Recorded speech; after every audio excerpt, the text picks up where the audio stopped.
soy Cecilia Toussaint y estoy aquí una vez más en este maravilloso programa Leo, luego existo. El día de hoy tendremos una lectura en torno a Luciano, que es el personaje central de esta obra. Luciano, quien alguna vez llegó a pensar que el suicidio sería la única, digna y aceptable salida. Vamos a conocer un poco más a Luciano con la lectura de este libro titulado Divertimento. Es la novela póstuma del maestro Daniel Leiva.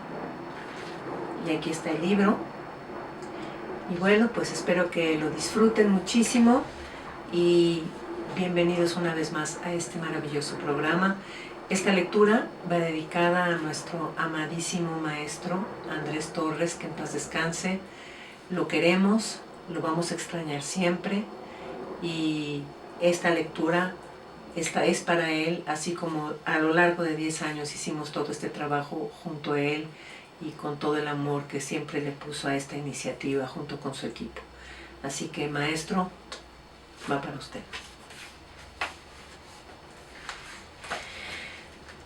Cuando Luciano pensó esa mañana en suicidarse, no era la primera vez. Lo había pensado hacía muchos años, pero lo había ya olvidado.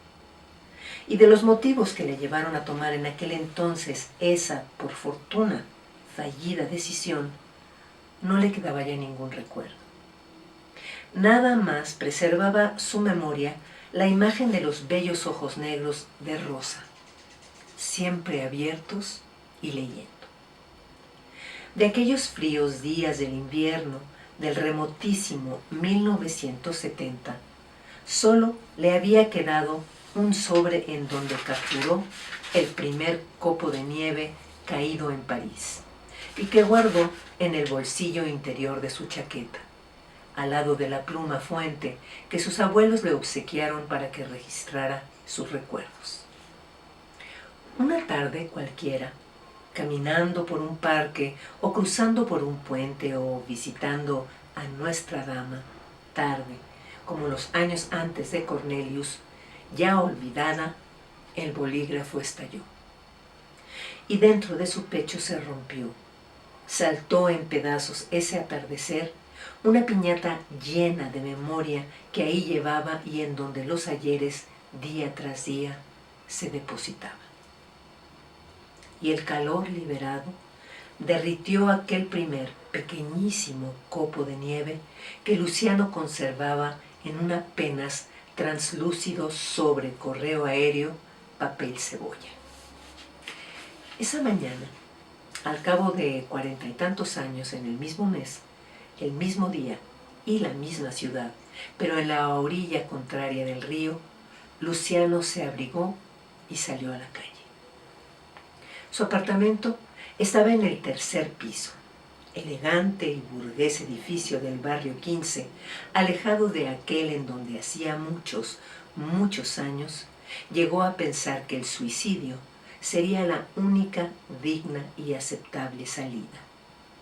Por unos 4 kilómetros, yarda menos o metro más, tampoco lejos, tampoco cerca, ni a ninguna clase de tiro, piedra o flecha, a una pequeña hora andando, vagando con cadencia. Esa mañana, al salir a la calle, rememoró la madrugada cuando pensó en quitarse la vida y, al sentir sobre su entumecido y anciano rostro la helada remembranza del ayer, el aire frío espinando aguijones en su memoria, pero no en su cara, tomó la decisión de suicidarse. Aunque un helado viento recorriera las avenidas, calles, bulevares y se infiltrara sin ningún respeto por secretos, anónimos, recónditos rincones, los minúsculos cristales de hielo, dóciles copos de nieve, no descendían. ¿Acaso los cambios climáticos, quizá el ozono? Pero la blanca y fría espuma del invierno no se extendía aún por los jardines, ni por los parques, ni por los vacíos balcones floreados de amarillo o de rojo o de lila en el verano, ni se convertiría en agua helada por el arroyo huyendo, y tendría Luciano que esperar un poco más. Luciano y su tediosa vida a cuestas cierra con llave la puerta con manos trémulas como dos pequeñas lunas que orbitan frente a sus ojos, chocando, colisionando frente a su mirada melancólica y triste, resultado de una casi incipiente catarata.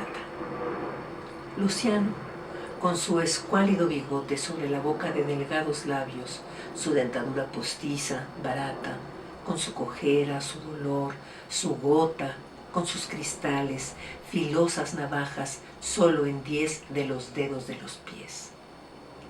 Luciano caminó, si pasos lentos, torpes, lánguidos son un caminar. Se sentó en un café, solicitó una cerveza como si estuviese rogándole, implorándole al mesero su permiso, y ya, solo, murmuró: te lo confieso, mi querido cuerpo vencido, te lo tengo que decir. Esta mañana pensé en suicidarte. Vamos, ayúdame un poco. Imagina cómo podríamos llevar a cabo nuestro suicidio sin ningún dolor, sin sufrir. Retirarse simplemente, irse yendo. Debemos aceptarlo, reconocerlo. Somos, tanto tú como yo, unos miedosos y cobardes. Luciano fue huérfano desde los 2 años.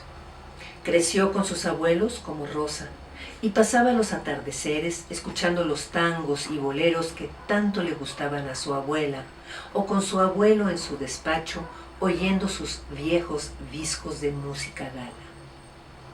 De ascendencia francesa por su abuelo, descendiente de un joven y aguerrido legionario que estuvo en la batalla de Camarón a mediados del siglo XIX, nacido en un pequeño pueblito en las afueras de París.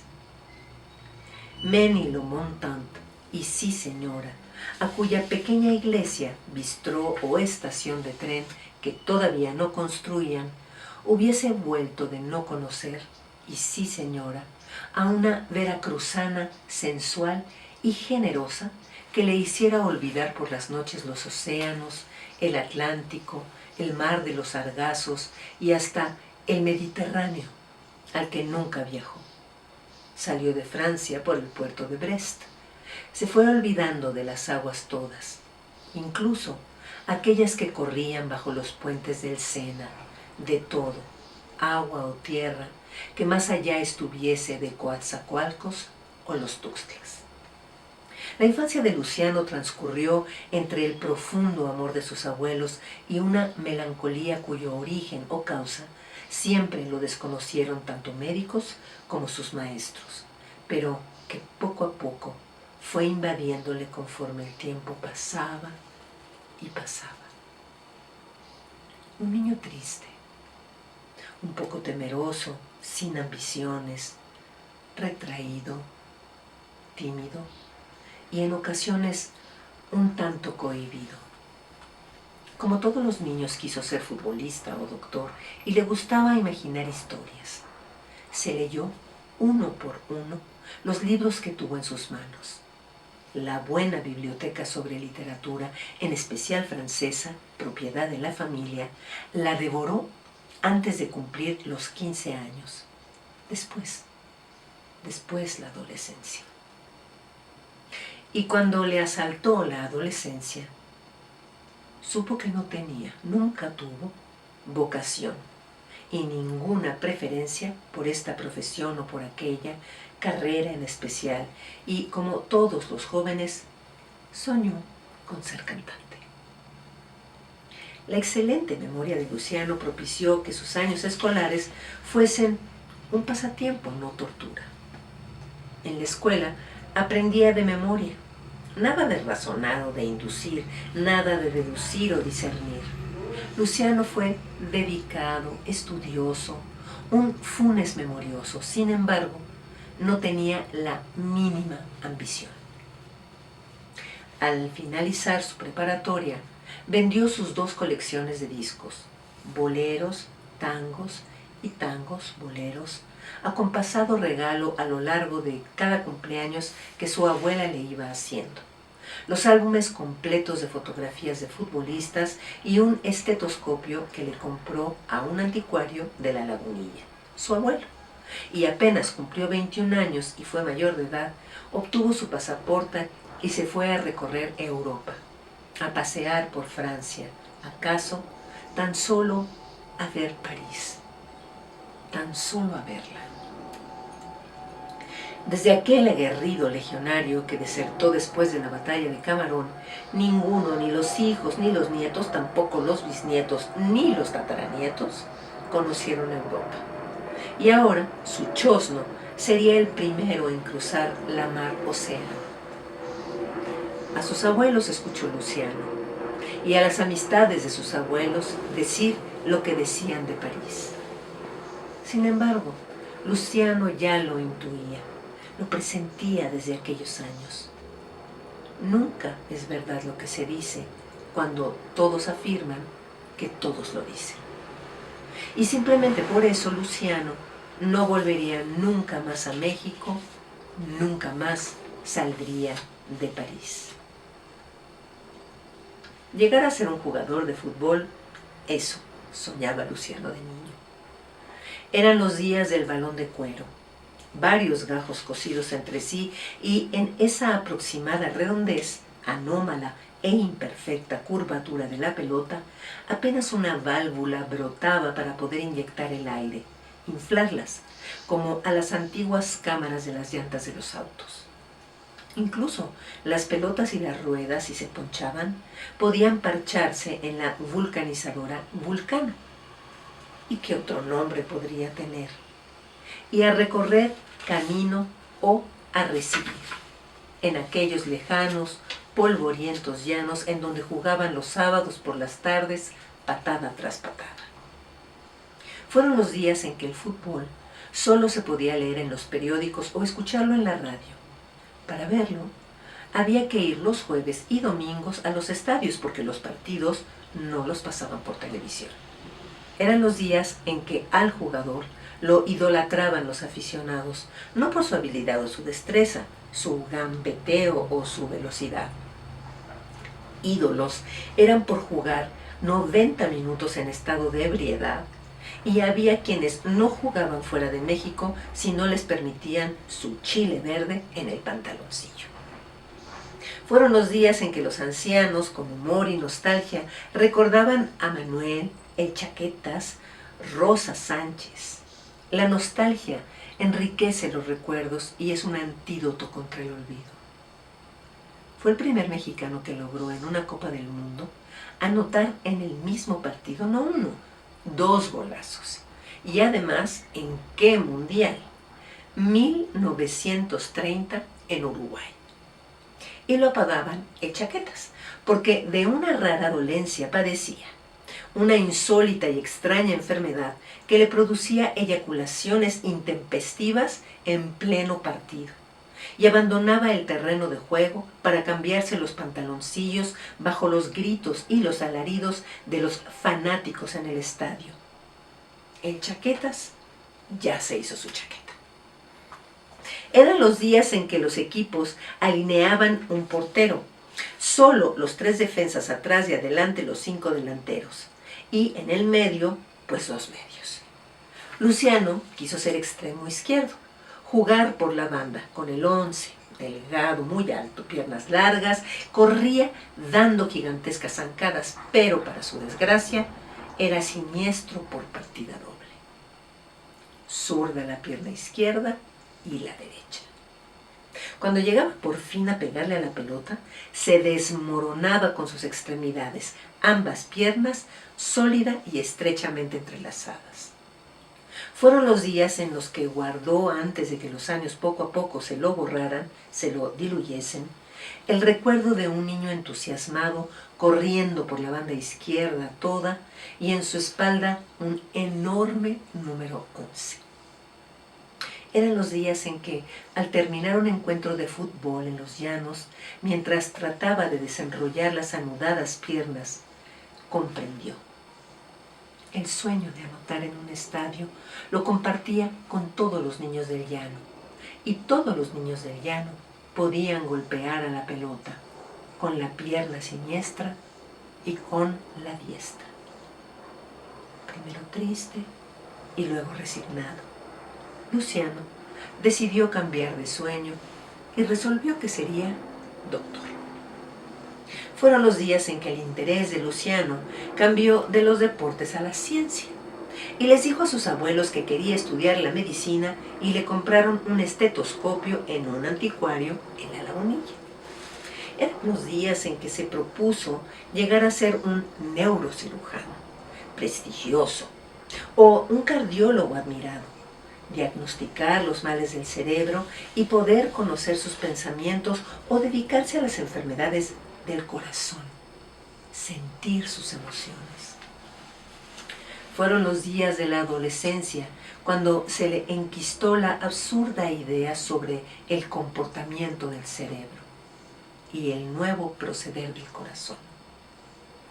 Y fueron esos los días aquellos cuando Luciano empezó a convencerse de que la gente pensaba y sentía con el cerebro y con el corazón, por una desgraciada y lamentable mutación ocurrida a los humanos allá, durante las noches de tiempos oscuros, cuando un hombre y una mujer de especies diferentes copularon bajo constelaciones ignoradas, desconocidas hoy por los astrónomos porque se han apagado o desplazado hasta los límites del universo.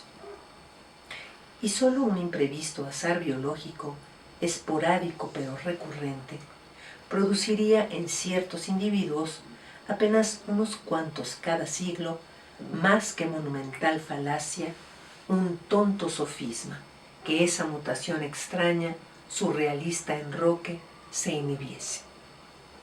Y fueron esos los días aquellos cuando Luciano afirmaba que solo ha habido corazones y cerebros sanos en gente como Leonardo, Quevedo, Borges, Picasso, Pessoa, Goya o Velázquez, y en todos los músicos, Monteverdi o Vivaldi o Bach o Mozart, hasta Wagner o Beethoven, todos los compositores.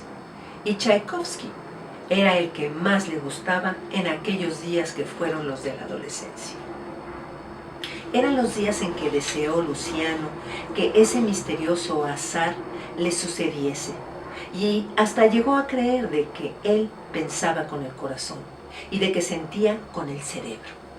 Y cuando le dolía la cabeza, era de amor, y cuando le oprimía el pecho y bien, se llamaba jaqueca.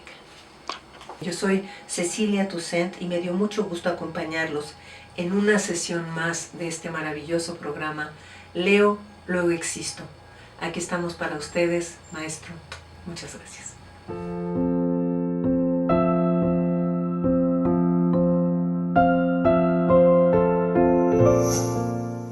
Gobierno de México.